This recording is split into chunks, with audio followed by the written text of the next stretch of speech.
على أشرف الأنبياء والمرسلين وعلى آله وصحبه أجمعين. قال رب اشرح لنا صدرنا ويسر لنا أمورنا واحلل عقدة من لساننا يفقه قولنا. نويت التعلم والتعليم والتذكر والتذكير والنفع والانتفاع والإفادة والاستفادة والحث على التمسك بكتاب الله وسنة رسول الله صلى الله عليه وسلم والدعاء إلى الهدى والدلالة على الخير ابتغاء وجهه وقربه وثوابه سبحانه وتعالى. سبحان الله والحمد لله ولا إله إلا الله والله أكبر ولا حول ولا قوة إلا بالله العلي العظيم. Kat mana kita berhenti? Kat mana? Huraian yang keempat pada menyatakan hukum akal. Situ. Berhenti kat mana? Dah baca ke belum?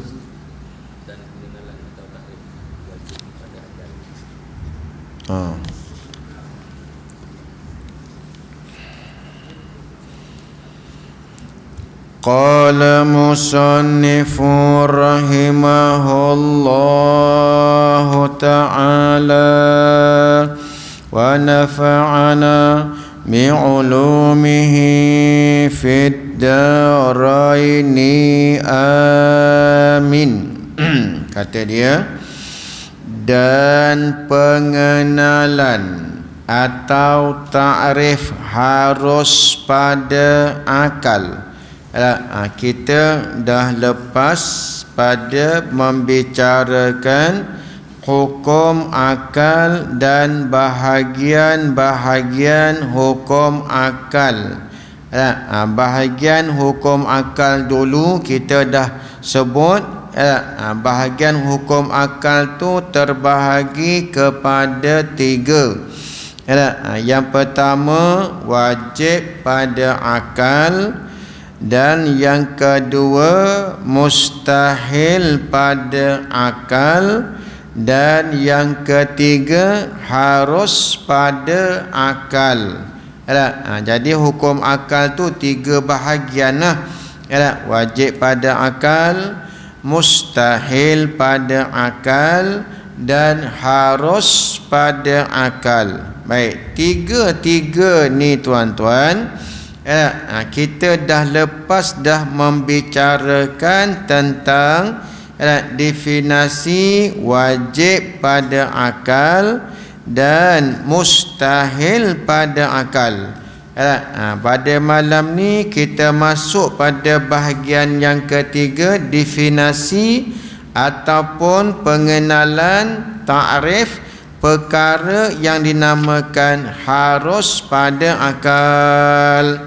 Baik, sebelum saya nak memanjangkan kalam, memanjangkan perkataan ni tentang harus pada akal, saya ulang balik sikit. Bukan ulang banyak dah, ulang nak bagi faham balik apakah dia yang dinamakan wajib pada akal dan mustahil pada akal, supaya kita boleh nampak benda yang dinamakan harus pada akal.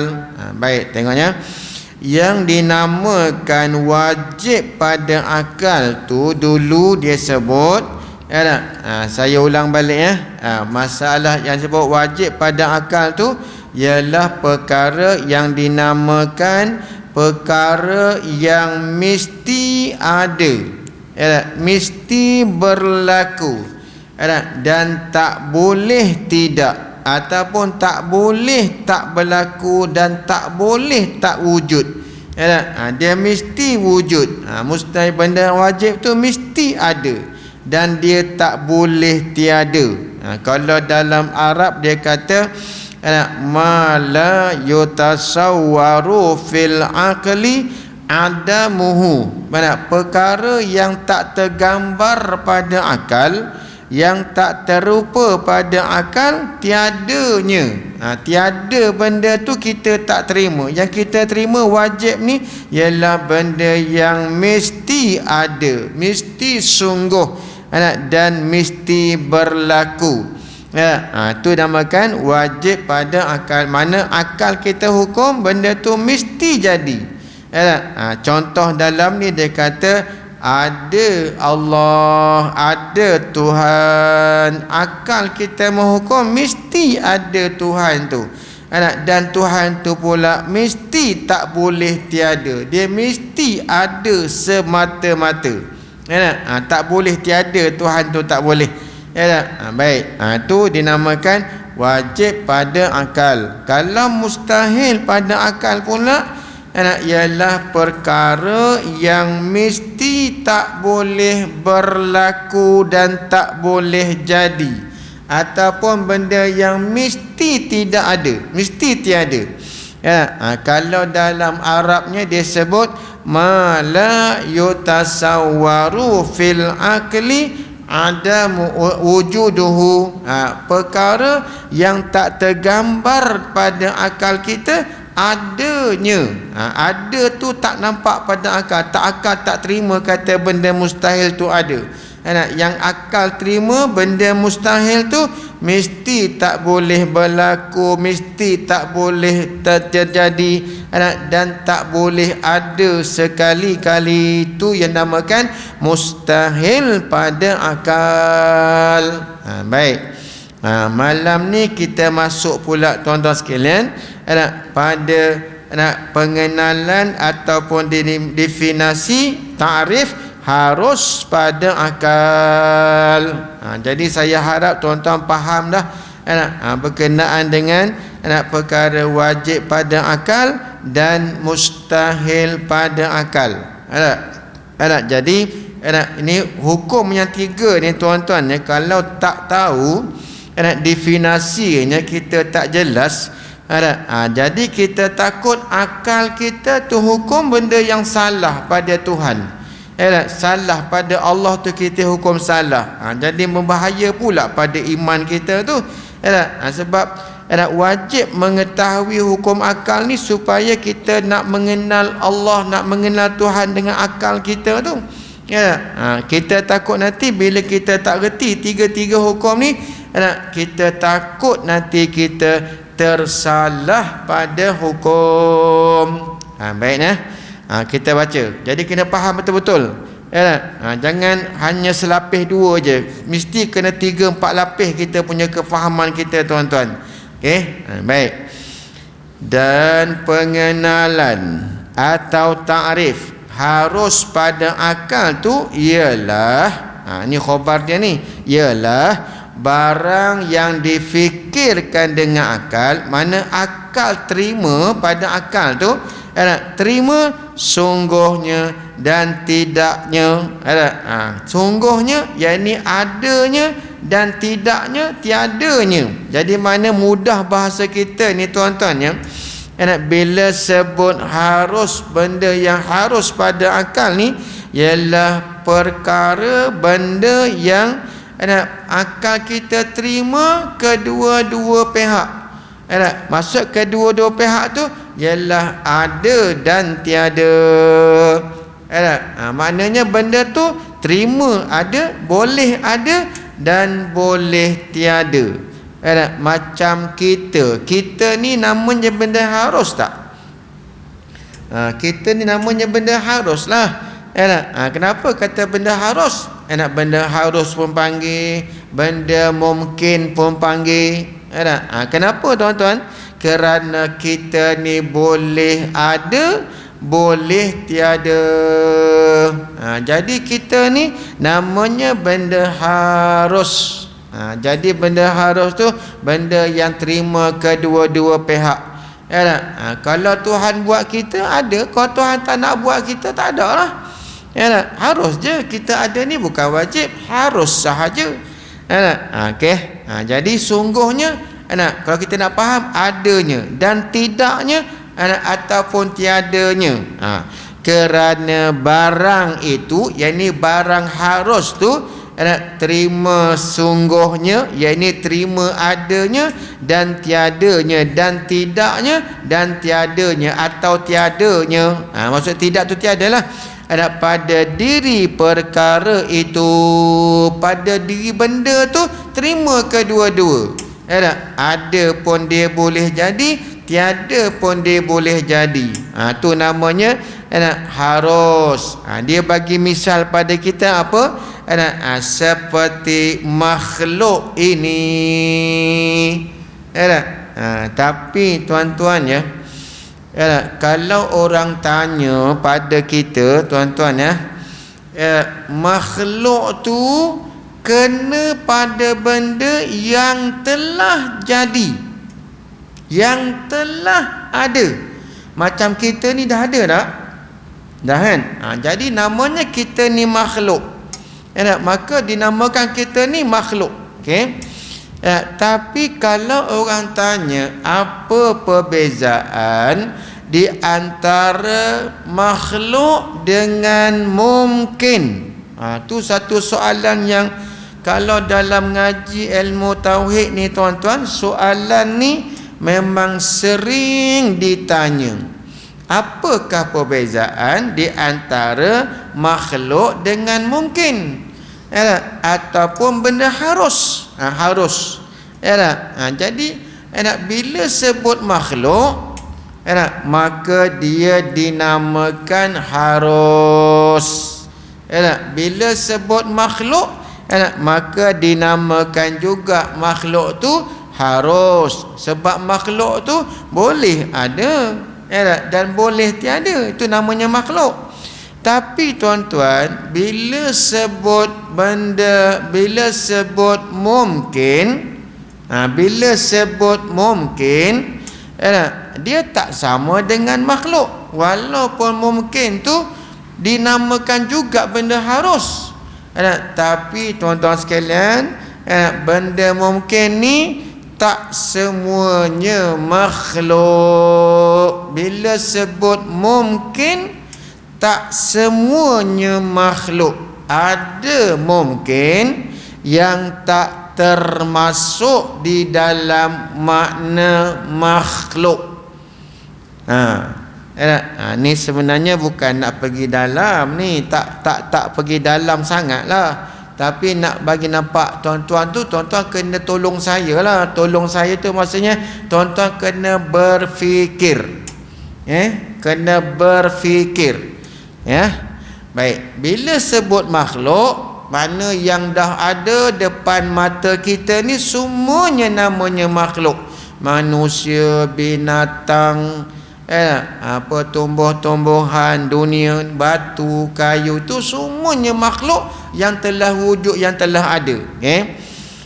Tapi tuan-tuan, bila sebut mungkin, ada mungkin yang tak boleh dikatakan makhluk. Kenapa tuan-tuan? Kerana mungkin tu terbahagi kepada dua. Bila sebut mungkin, dia terbahagi kepada dua. Satu dinamakan mungkin sayujad. Itu dalam bahasa Arabnya lah. Mungkin sayujad. Mungkin sayujad tu maksudnya mungkin yang akan datang dia dijadikan, dia diadakan oleh Allah. Jadi mungkin, tapi dia akan diadakan. Bila dia ada, maka dinamakan dia makhluk. Baik. Tu satu. Yang pertama mungkin sayujad. Dan ada satu lagi mungkin yang dinamakan mungkin alimallah annahu lam yujad. Yang kedua ni namakan mungkin yang ada dalam ilmu Allah Ta'ala tu, dia tak dijadikan, tak boleh jadi. Allah dah tentukan sejak azali, dia tak dijadikan. Maksudnya mungkin alimallah annahu lam yujad tu ialah satu benda yang di dalam iradah Allah, Allah tak nak jadikan dia. Jadi bila Allah dah tentukan sejak azali dia tak berlaku, dia tak jadi, dia tak ada, maka tak bolehlah kudrat buat. Baik, saya bagi contoh, bagi misal supaya tuan-tuan nampak dia punya gambaran. Bukan nampak dengan mata, tapi nampak dengan akal, nampak dengan mata hati. Baik, saya bagi contoh misal mungkin sayujad dengan mungkin alimallah annahu lam yujad tu. Ni contoh dia. Okey, saya ambil contoh Fir'aun. Fir'aun ataupun Abu Jahal boleh, Abu Lahab boleh, tapi tak apalah, kita ambil contoh dalam kitab kata Fir'aun. Fir'aun tu tuan-tuan, Allah jadikan dia tu kufur ke beriman? Kufur atau beriman? Allah jadikan dia kufur. Jadi kufur tu ada di dalam ta'alluq iradat. Maksudnya ada dalam iradat Allah sejak azali menentukan Fir'aun tu kufur. Okey. Iman pada Fir'aun tu tidak ada di dalam iradat Allah. Jadi maknanya kufur dan iman pada Fir'aun tu asalnya, tuan-tuan sekalian, asalnya dua-dua tu namanya mungkin tak? Mungkin tak Fir'aun tu beriman? Mungkin. Sebab tak boleh kata mustahil. Sebab dia masuk benda harus. Tak boleh kata mustahil. Mungkin Fir'aun tu beriman, mungkin Fir'aun tu kufur. Macamlah orang lain juga. Macam Sayyidina Abu Bakar. Sayyidina Abu Bakar tu Allah tentukan sejak azali dia tu beriman. Tapi kufur Sayyidina Abu Bakar tu tetap dinamakan mungkin. Baik. Jadi Islam, iman Sayyidina Abu Bakar tu pun mungkin juga. Macam kufur Fir'aun tu, mungkin juga. Beriman Fir'aun tu mungkin juga. Tapi tuan-tuan, apa yang berlaku? Sayyidina Abu Bakar tu beriman. Jadi bermakna Sayyidina Abu Bakar tu iman dia tu sudah ada di dalam iradat Allah. Nampak? Jadi itu namanya iman Sayyidina Abu Bakar tu ialah mungkin sayujad, mungkin yang akan dijadikan, akan ada. Macam tu. Tapi kalau kufur Sayyidina Abu Bakar tu mungkin alimallah annahu lam yujad. Itu contoh misalnya tuan-tuan. Macam Fir'aun tadilah. Kufur Fir'aun tu itu dinamakan mungkin. Mungkin sayujad, mungkin yang akan diadakan, Allah buat. Itu sebab Fir'aun tu kufur tu. Tapi iman dia tetap namanya mungkin, tapi tak boleh ada. Kenapa tak jadi? Kenapa tak Fir'aun tu jadi tak beriman? Sebab tidak ada iman Fir'aun tu, tidak ada di dalam ketentuan iradat. Baik. Kalau tak faham tu tolong bertanyalah. Kalau tak nak tanya sekarang pun tak apa, akan datang pun boleh. Baik. Itu mungkin. Jadi bila sebut makhluk, apa yang dah ada lah, itu namanya makhluk. Itu namanya makhluk, tuan-tuan sekalian. Jadi contohnya makhluk. Jadi makhluk tu termasuklah di dalam yang dinamakan benda harus. Sebab makhluk yang dah ada ni boleh Allah Ta'ala hilangkan dia, boleh Allah Ta'ala jadikan dia tak ada, boleh. Okey, itu namanya harus pada akal.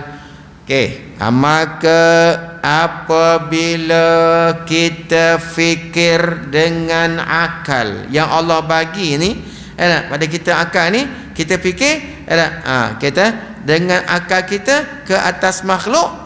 Bila kita fikir, akal kita fikir tentang makhluk ni, maka kita dapat apa?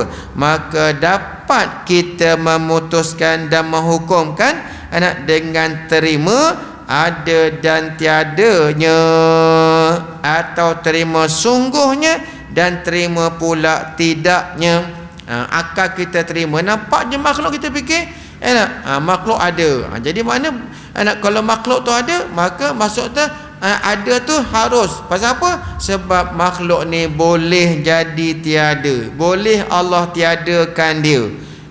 Maka akal kita terimalah yang namanya makhluk ni boleh ada, boleh tiada, boleh sungguh dan boleh tidak, boleh tak sungguh. Itulah dinamakan harus pada akal. Baik tuan-tuan ya. Okey, nak bagi tuan-tuan nampak jelas tiga-tiga sekali. Nak bagi tuan-tuan nampak jelas ketiga-tiga tadi. Wajib pada akal, saya dah sebut di awal tadi ni kan. Apa dia wajib akal? Benda yang mesti ada, tak boleh tiada. Okey. Yang kedua pula mustahil pada akal, benda yang takkan berlaku, yang tak boleh berlaku. Dia tu memang takkan jadi. Itu mustahil pada akal. Dan yang ketiganya ialah benda yang boleh ada, boleh tiada. Boleh jadi ada, boleh jadi tiada. Okey, nak bagi tuan-tuan nampak, nak bagi tuan-tuan, mungkin saya dah huraikan, mungkin ada yang faham dia mungkin tak berapa jelas lagi kefahaman, ada mungkin macam tu, sebab pengalaman saya baca kitab ni tuan-tuan, memang macam itulah. Masa hurai tiga-tiga tu nampak faham, tapi faham dia baru selapis je. Ditanya lagi, baru nampak 2-3 lapis tuan-tuan sekalian. Okey ya. Okey, sekarang bersiap sedia untuk terima soalan. Nak tahu kita ni faham ke tidak. Bukan saya nak menguji Cikgu Haji Tuan Haji Furaidah, nak, bukan nak menguji, tak. Tak menguji kan. Sahabat kita seorang dah pergi menghadap ilahi kan. Kita Cikgu Malik kan, saya rindu dengan dia, tengok kat situ saya nampak muka Cikgu Malik tuan-tuan sekalian. Tapi nak macam mana, Allah panggil dia dah kan. Tak apalah, itu habuan dia, Tuhan dah panggil dia, mudah-mudahan dia selamat kat sana. Alhamdulillah, saya nampak tuan-tuan sekalian, Tuan Haji Malik kita ni, dia nak jumpa sangat saya. Seminggu sebelum dia meninggal tu nak jumpa sangat. Saya pun pergi tuan-tuan sekalian, jumpa dia. Dia kata alhamdulillah dapat jumpa ustaz. Dia kata dan apa-apa yang ditanya saya tu semua saya dah jawab. Dia kata saya dah tak adalah, saya dah selesai dah. Apa persoalan yang saya dah dulu yang tersimpan hati saya dah tanya, ustaz dah jawab, saya dah senang hati dah. Itu yang last saya jumpa dia macam tu tuan-tuan. Itu Cikgu Malik lah. Baik, kalau Cikgu Malik ada pada malam ni, dia tentu tanya soalan pada saya. Tapi sebab kan tak ada, mungkin dia tunggu dalam alam barzah tu, nak tanya saya, tunggu saya nak tanya pula. Jadi saya harap-harap pertanyaan ni tuan-tuan, boleh tuan-tuan bezakan, walaupun salah. Kalau saya tanya salah jawapan tak apa. Tu nampak tuan-tuan nak bagi faham lagi, bukan nak menguji, tak, bukan nak kata bodoh, bukan itu matlamat saya soalan ni. Nak melihat tuan-tuan nak fahamkan lagi. Baik. Okey. Dah faham dah kan? Dah faham dah. Wajib akal apa, mustahil pada akal apa, harus pada akal apa. Baik, okey. Saya tanya dah tuan-tuan ya. Allah tu maha kuasa tak? Ya tak? Ya kan? Okey, Allah tu maha kuasa. Ya kan? Betul kan? Baik. Dengan kuasa Allah tu, soalan saya nak, boleh tak Allah jadikan satu makhluk dengan kuasa dia buat satu makhluk tuan-tuan sekalian, cantik-cantik makhluk tu dia buat, dijadikan makhluk tu anak dia. Boleh tak?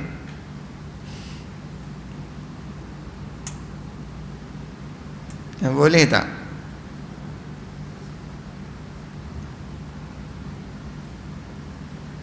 Boleh tak? Siapa nak jawab ni? Harus pada akal. Buat anak bagi Allah tu harus pada akal.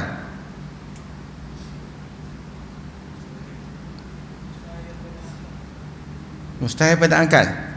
Soalannya gini, boleh tak Allah buat?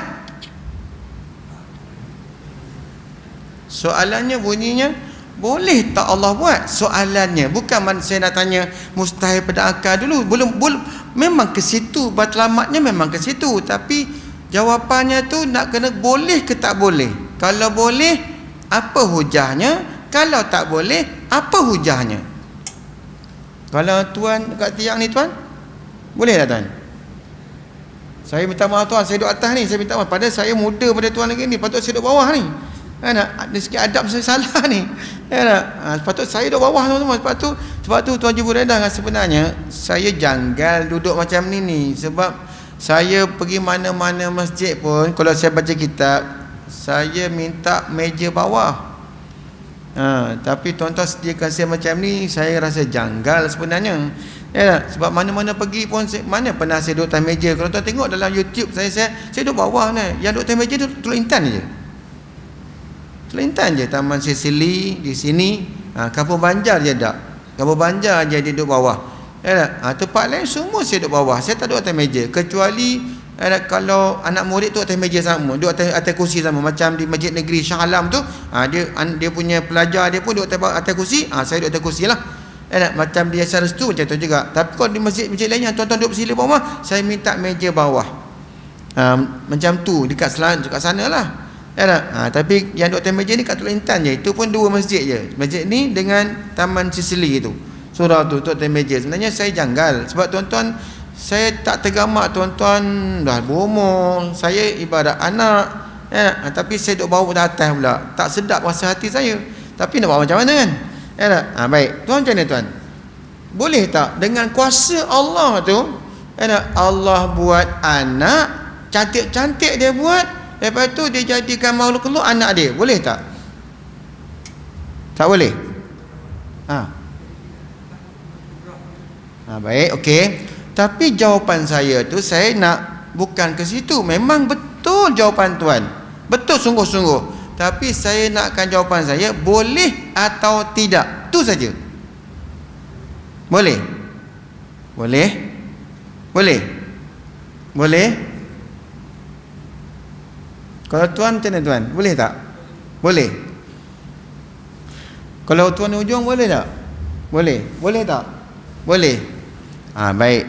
Jadi bila jawapan tuan-tuan banyak yang jawab boleh, maka keputusan saya, tuan-tuan sekalian, maknanya tuan-tuan masih lagi tak faham dengan 3 hukum tadi. Masih lagi tak faham. Itulah jalan saya untuk menunjukkan tuan-tuan tak faham. Itulah jalan saya tu. Itulah. Tak boleh. Sebenarnya jawapannya tak boleh.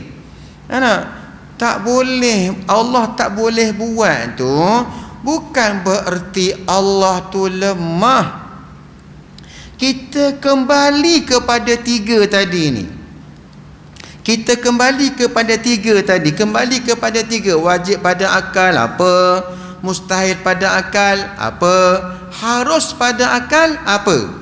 Okey. Kalau tuan-tuan jawab dengan kuasa yang ada pada Allah tu, Allah boleh jadikan anak bagi dia, kan? Bererti kalau Allah boleh buat, tuan-tuan sekalian, bererti ada anak bagi Allah tu harus ke mustahil?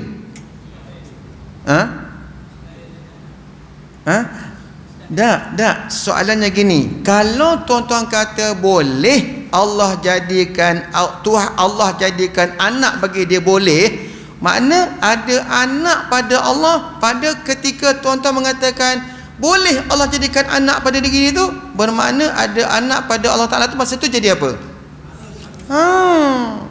Tu salahnya tu.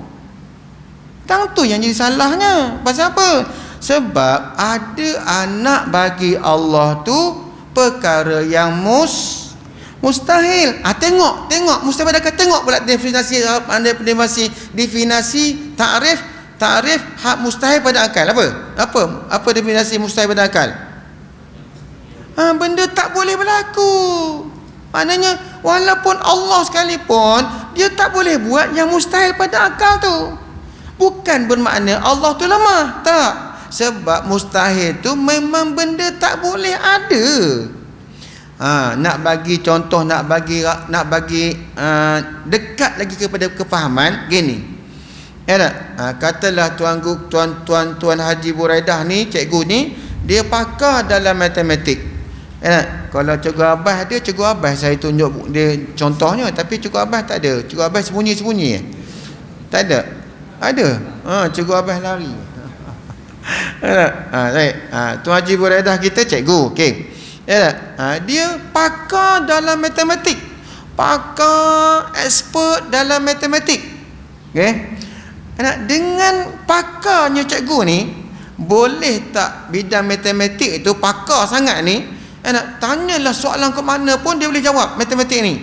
Tiba-tiba tuan-tuan, bila kita tanya 2 campur 3, boleh tak cikgu Buraidah buat 2 campur 3 jadi 7? Boleh tak? Boleh cikgu Haji Samir, boleh tak? Tak boleh. Kenapa tak boleh? 2 campur 3 jadi 7, kenapa tak boleh? Kembali kepada yang 3 tadi, pada akal tadi tu. Kalau 2 campur 3 jadi 7, bererti pada ketika tu 7, jawapan 7 tu duduk kat mana? Wajib akal ke, mustahil pada akal ke, harus pada akal? Duduk kat mana? Duduk kat mana? Duduk mustahil pada akal. Bila kata duduk pada mustahil pada akal, benda yang tak boleh jadi. Jadi maknanya, kalau Tuan Haji Buraidah tak boleh buat, adakah dia tu tak expert? Tetaplah expert. Tetaplah dia kepakaran dalam bidang matematik tu, taklah hilang. Tapi kalau dia buat juga 2 campur 3 jadi 7, itu maknanya apa? Itu bukan expert lagi dah, itu dah bangang lagi tu, kan? Macam itulah juga dengan waktu saya nak bagi faham tuan-tuan, wajib akal tu apa, mustahil akal tu apa, dan harus akal tu apa. Sebab kita akan kembali kepada 3 tu je. Sebab hukum akal tak banyak pun, 3 aja. 3 saja. Wajib akal, mustahil akal, harus akal. Jadi kalau apa benda keputusan akal kita, kembali rujuk kepada 3 ni tuan-tuan sekalian. Macam tu. Baik. Jaga ya. Jadi faham dah tu. Jadi mana kita faham sekarang ni, wajib akal ni benda yang mesti ada. Contohnya ada Allah, ada sifat Allah. Tu wajib merujuk, wajib ada. Kalau mustahil, benda yang tak boleh ada. Benda yang tak terima pada akal ada, berlaku tak berlaku. Macam contoh tuan-tuan ya. Saya ambil pen ni kan, pen ni. Boleh tak pen ni Allah buat pada pen ni Tuan Haji Samir, gerak dan diam pen ni in the same time, dalam satu masa? Boleh tak? Boleh tak? Tak boleh. Kenapa tak boleh?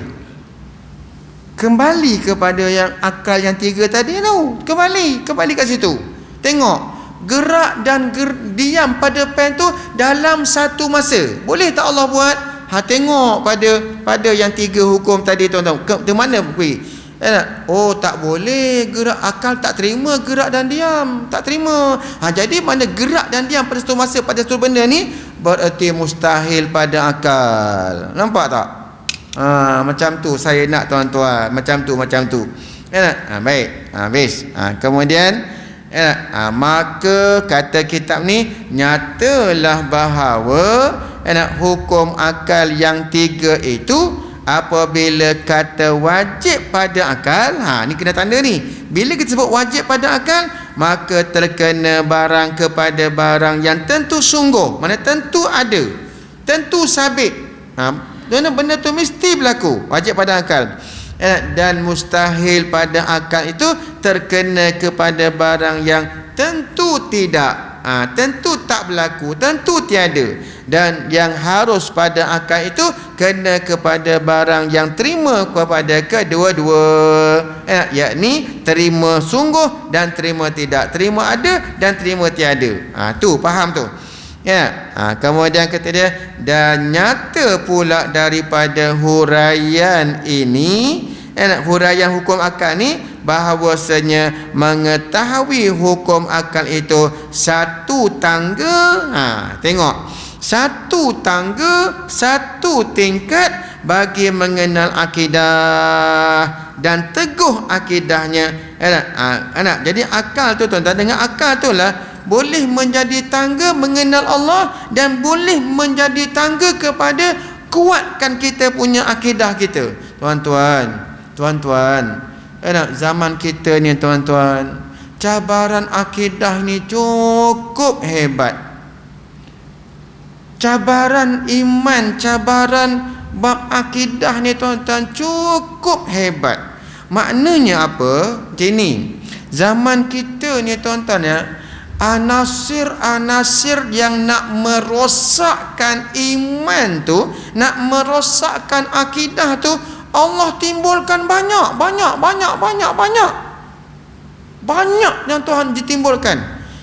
Saya sebut satu di antara banyak tu tuan-tuan, yang pada zaman kita ni Tuan Haji Buradah, ada fahaman yang nak merosakkan akidah kita, disebarkan, diviralkan dalam Facebook, dalam YouTube, tuan-tuan sekalian, mengajak kepada rosak akidah, kepada Tuhan duk bersila atas arasy, kepada Jibril tersalah bagi pelantikan Rasul kepada Muhammad, dan ada pula yang mengatakan tuan-tuan, usaha dan ikhtiar kita ni 50% sahaja memberi bekas, padahalnya akidah kita, usaha ikhtiar kita 0%, tak boleh memberi bekas. Ada pula kata 50% sahaja. Ada pula yang kata tuan-tuan sekalian, jahatnya manusia tu tak sangkut dengan Allah, manusia tu yang nak buat. Dah jadi lain pula dah tuan-tuan. Anasir ni tuan-tuan sekalian berkembang biak di sekolah, di universiti, di sekolah menengah, di pasar, di masjid, di surau, di kampung, di bandar, di IPTA, IPTS, semua dah berkembang anasir-anasir yang menyesat ni tuan-tuan sekalian. Dan di pihak ulama'nya pula tuan-tuan sekalian, dah tak sanggup dah nak melawan anasir-anasir. Bukan tak sanggup tak nak melawan tuan-tuan sekalian, dah terlalu banyak. Manusia dah terima yang salah tu, dia nak patah balik susah tuan-tuan sekalian. Dia antaranya pahaman Wahabiyah tu. Tuan-tuan, saya heran, pelik, ajaib, kan? Isu yang zikir Allah tuan-tuan tengok kan? Zikir Allah tu, tuan-tuan sini tengok tak YouTube? Tak tengok kan? Tak tengok lah, okey. Sebab mungkin tak minat nak tengok benda-benda macam tu. Jadi tuan-tuan, saya heran tau macam ni kan. Memanglah di Malaysia, bukan di Malaysia, dunia Islam ni ada macam-macam.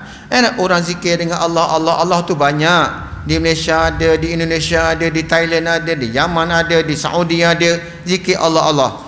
Lepas tu timbul satu golongan menentang.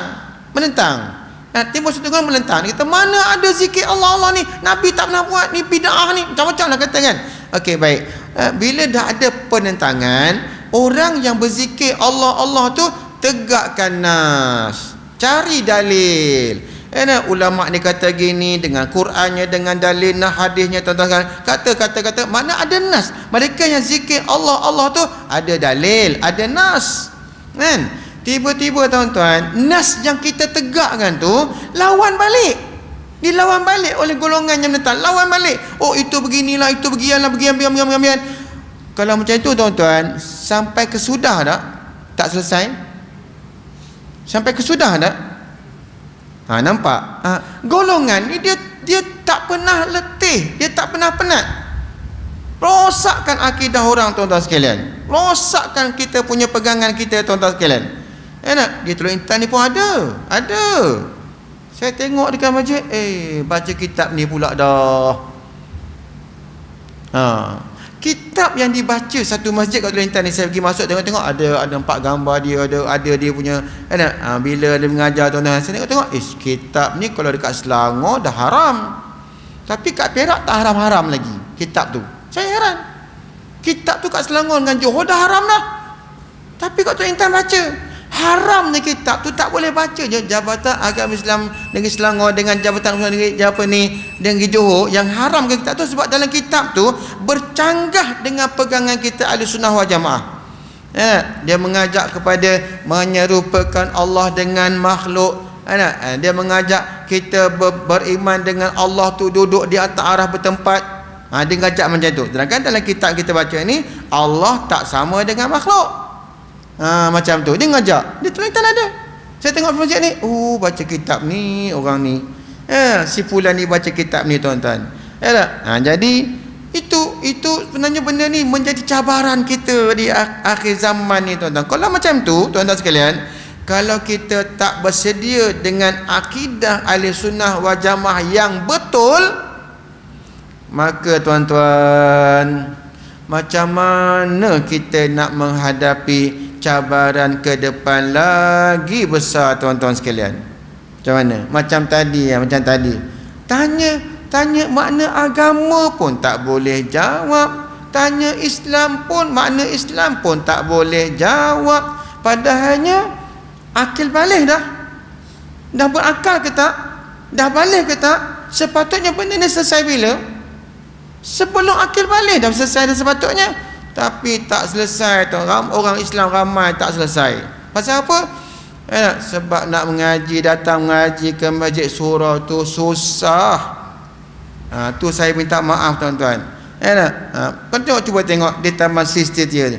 Kalau macam ni lah datangnya tuan-tuan sekalian, ialah PKP lah, virus lah tuan-tuan lah. Tapi kalau macam ni sebelum ada PKP pun tak ramai yang datang mengaji kat masjid surau. Dan masalah kita pula tuan-tuan sekalian, kadang-kadang saya tak kata semua, kadang-kadang ada masjid surau tuan-tuan sekalian yang tak minat dengan baca kitab. Akalnya dia tak suka yang tu. Dia suka macam mana? Dia suka baca tafsir, baca hadis. Bukan saya kata salah ke ustaz, tak salah. Tapi tuan-tuan, kalau bertahun-tahun baca hadis, bertahun-tahun baca Quran, baca tafsir, selesai tak fardu ain? Selesai tak fardu ain? Tu soalan saya tanya dah tuan-tuan pada soalan pada tuan-tuan ni. Tuan-tuan jangan nak kena jawab lah. Selesai tak? Sebab tu ada macam suka macam tu. Dia tak suka kitab lama tauhid yang macam ni, dia tak suka. Dia nak senang-senang je tuan-tuan sekalian. Padahalnya agama yang kita nak ngaji ni bukan satu benda yang kecil. Tu fikir-fikir kalau banjo. Fikir-fikir, tolong fikir banjo, tolong fikir. Baik. Jaga. Jadi tuan-tuan sekalian, jadi hukum akal ni yang 3 ni menjadi tangga, menjadi perantaraan untuk kita mengenal Allah Ta'ala, akidah kita dan nak meneguhkan pegangan kita. Kerana tuan-tuan kan, kerana akidah itu pengakuan dalam hati. Jadi maknanya kalau kita tak tahu tu macam mana nak masukkan dalam hati tu, hati seseorang, maka tidak dapat pengakuan itu melainkan dengan mengerti hukum-hukum akal yang 3 itu. Nampak? Jadi maknanya kalau kita nak masukkan pengakuan dalam hati itu, wajib kita kena tahu hukum yang 3 tadi ni. Sebab akal tu jadi tangga, dan tangga untuk kenal Tuhan. Jadi nak kenal Tuhan, nak masuk hati Tuhan tu bagian, nak masuk hati tu kena pakai akal dulu. Tapi kalau tak tahu hukum akal ni, na'udzubillah, macam mana nak bagi teguh iman dalam hatinya tuan-tuan. Dan orang yang tidak mengerti, orang yang tak mengerti hukum akal yang 3 tu, mengerti hukum-hukum akal tersebut itu, terkadang-kadang Terkadang-kadangnya tidak ada akidah sedikit pun. Allah, Allah, Allah, Allah. Betul tak tuan dalam kitab tu kata macam tu? Betul tak? Betul tak? Tuan-tuan tengok dalam kitab tu kata macam mana? Betul tak? Tuan tengok dia kata, dia kata dah ni, dia kata mana? Dan orang yang tidak mengerti, tak mengerti, tak tahu, hukum-hukum akal yang tersebut yang tiga tu, wajib akal, mustahil akal, haram akal tu, terkadang-kadang dengan sebab tak tahunya hukum akal tu, terkadang-kadangnya tidak ada akidah sedikit pun. Maknanya dalam hati dia langsung tidak ada pegangan ketuhanan, tak ada langsung, tak ada, sebab dia tak tahu hukum akal ni. Yakni tidak ada pegangan dalam hatinya. Nak pegang Tuhan tu macam mana, tak ada. Macam kita boleh pegang Tuhan tu kuasa, takluk kudrat kuasa tu, takluk pada benda mungkin, sebab kita dah tahu dengan akal kita ngaji tu. Tapi kalau orang tak tahu, nak pegang macam mana? Apa yang dia nak pegang? Sebab tak ada dalam pengetahuan akal dia. Nak pegang apa? Bahaya tak tuan-tuan? Jangan ngangguk saja. Benda ni kena buat. Tak boleh tangguh-tangguh, tak boleh. Tak apalah, tunggulah Ustaz, tunggu saya lapang nantilah. Masa lapang tu pun kita tak tahu bila kita lapang tu dalam dunia. Dalam dunia pernah lapang tak? Pernah tak kita lapang dalam dunia? Pernah tak? Ada je nak buat. Kadang-kadang tu tuan-tuan, benda yang apa aku nak buat ni? Senapang lama tak meletup ni, pun pergi tembak kera kat ladang pula. Betul tak? Betul tak juga? Betul tak? Senapang ada kat rumah ni, ladang ada, kebun pisang, kebun kelapa sawit ada, senapang ada ni. Senapang lama tak meletup ni, pergi pegang datuk, tengok kebun, tembak borok pula dah. Ada je kerja nak buat. Lapang sikit-sikit lapang. Lama kail ni tak pergi menyelam dalam sungai. Pergi pula mancing macam tu tuan-tuan. Ada je nak buat dalam dunia ni. Mana pernah lapang? Kita tak pernah. Jadi jangan tunggu lapang. Jangan tunggu dalam kubur pula lah. Tunggu dalam kubur ni siapa nak mengajar? Baik. Maka tengok ya, orang yang tidak ada akidah, dengan sebab tak tahu hukum akal tu, dia tak ada pegangan, tak ada akidah. Dan akibatnya orang yang tidak ada akidah ni atau tak ada pegangan tu, dinamakan dia orang yang jahil. Tahu jahil tu apa dia?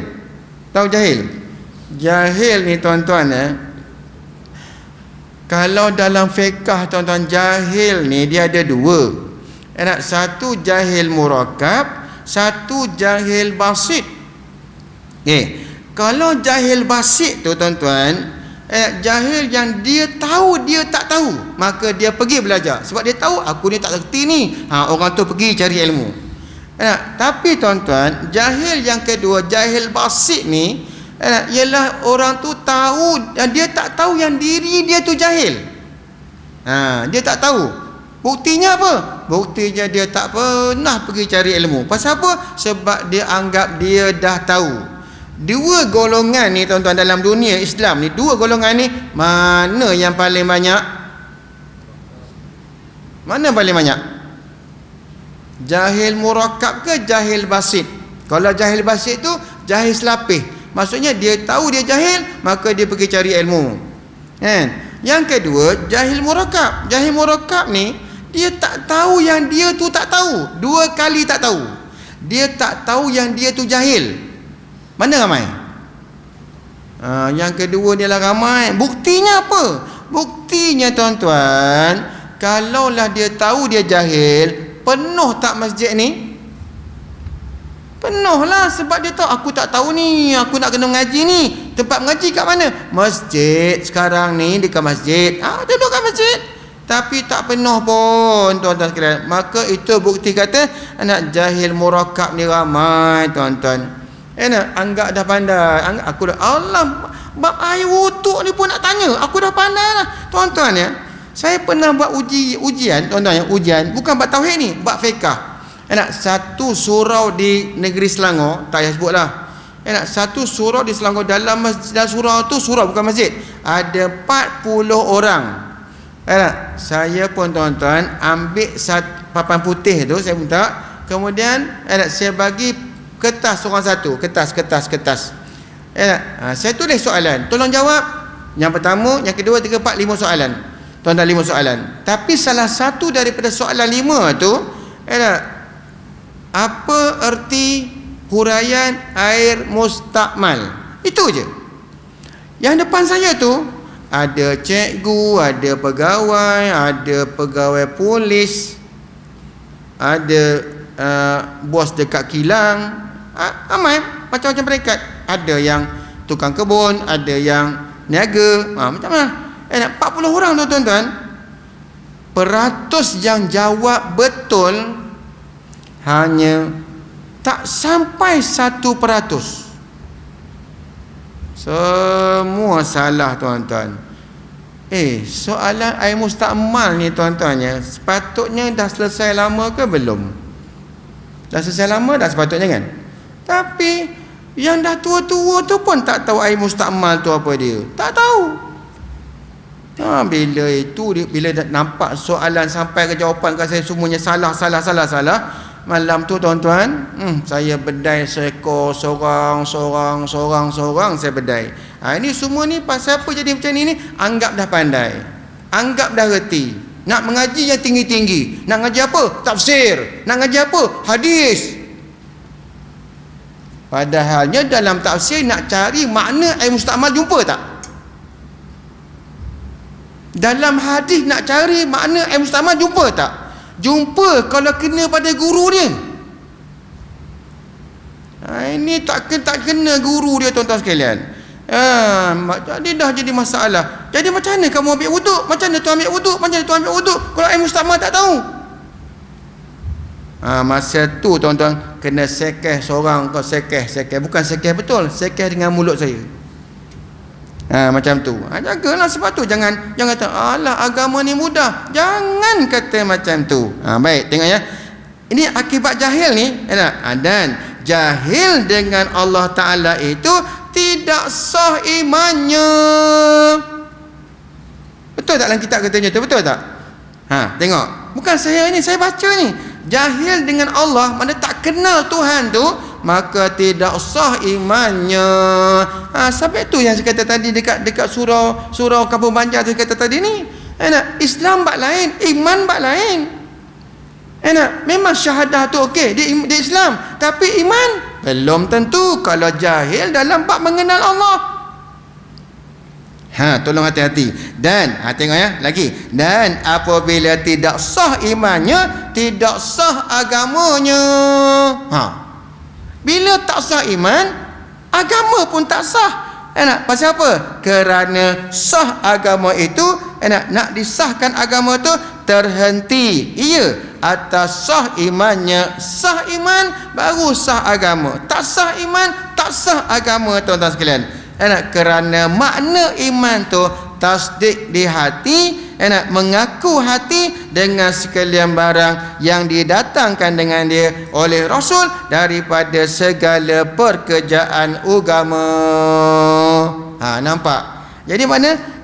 Sah iman tu, makna iman tu tasdik hati, membenar hati akan barang yang disampaikan oleh Rasul kepada umat daripada Allah Ta'ala. Itu dalam kitab Faridah. Dalam kitab ni iman tu tasdik hati, mengaku hati dengan sekalian barang, dengan segala perkara yang didatangkan dengan dia, dengan segala perkara tu oleh Rasul. Nabi sampaikan kenal Allah bagian, Rasul sifat Allah bagian. Itu dia. Tapi kau tak tahu, maka tidak sah agama. Bila tak sah agama tuan-tuan sekalian, di bawah ni kata kadang-kadang tak reti dengan hukum akal yang 3 tu, boleh jatuh kepada kafir. Yang tu kita berhenti dulu, banyak sangat. Dan terkadang-kadang jadi kafir dengan sebab tidak mengetahui hukum akal. Kita berhenti setakat tu dulu. Jadi tadi jahil, ini kafir pula dah. Yang kita baca malam ni tuan-tuan, bahaya ke tidak? Benda ringan ke benda berat? Benda kecil ke benda besar? Tuan-tuan ya, bab akidah ni saya sambung sikit je lagi ya. Depan ni kita ni, depan ni tuan-tuan, depan ni kan. Ada yang baca kitab Aidaman Penuntut, ada yang baca kitab La Tahkirana, ada yang baca Hidayatul Salikin, ada yang baca Hidayatul Salikin tuan-tuan.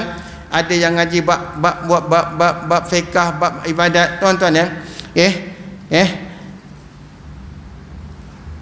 Ibadat yang kita ngaji tu walaupun betul, contohnya dia semayang, syarat wajibnya dah betul, syarat sahnya dah betul, tutup auratnya, ambil wuduknya betul, tapi bila tak kenal Allah, bila tauhidnya tak betul, walaupun ibadat tu betul, ibadat tu tak diterima oleh Allah Subhanahu wa taala. Tasawufnya betul tuan-tuan sekalian, dengan akhlaknya betul, tapi tuan-tuan akidahnya tak betul, maka akhlak yang baik tak diterima oleh Allah taala tuan-tuan. Sebab tu saya kata benda ni bukan benda kecil. Sebab tu saya kata benda ni bukan benda main-main. Yang malang lagi tuan-tuan, ada masjid, ada surau yang tak suka ngaji fardu ain ni tuan-tuan. Tauhid tak ngaji, fiqh tak ada. Dalam masjid tu hanya ada program dia, memang tiap-tiap hari ataupun seminggu sekali, tapi tuan-tuan semua ceramah umum aja. Ceramah umum je panggil. Panggil ustaz ceramah umum yang datang sekali-sekali.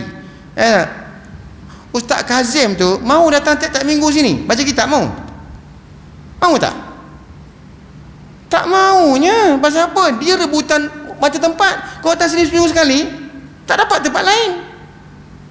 Mana maunya datang baca kitab macam tu?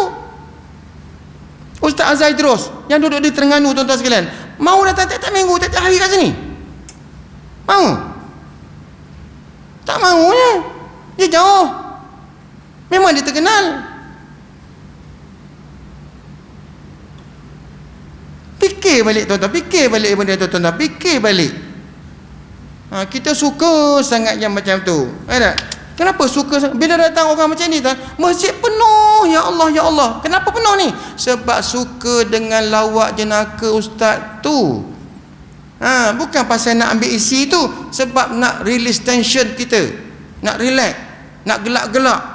Jadikan masjid tempat ketawa, bukan tempat cari ilmu, bukan tempat mengenal Allah, bukan tempat kita mengenang akhirat macam mana. Na'udzubillah tuan-tuan, na'udzubillah. Minta berlindung kita, minta maaf. Saya bukan apa ni, nak berkasar, nak cakap betul-betul, tapi inilah realiti yang ada dalam dunia kita pada hari ini tuan-tuan. Kalau di Selangor tuan-tuan, saya tak tahu kat Perak ni lah, kat Selangor ada satu beberapa masjid surau tuan-tuan, dia cuma panggil semua ustaz yang glamour, ustaz yang sensasi. Dia panggil ustaz yang selebriti. Dia tak suka macam saya baca huraian yang kelima pada menyatakan usuluddin. Tak suka macam tu. Dia suka yang jenis gelak ketawa. Dia suka macam tu. Penatlah. Kalau 50 tahun dengar ceramah umum, selesai tak fardu ain dalam ilmu yang 3 tadi tuan-tuan sekalian? Tauhid, fiqh, tasawuf, selesai tak? Cuba tanya yang tu. Na'udzubillah, wallahu alam. Kita berhenti. Terkadang jadi kafir, wal iyazubillah. Ada soalan nak tanya ke tak ada?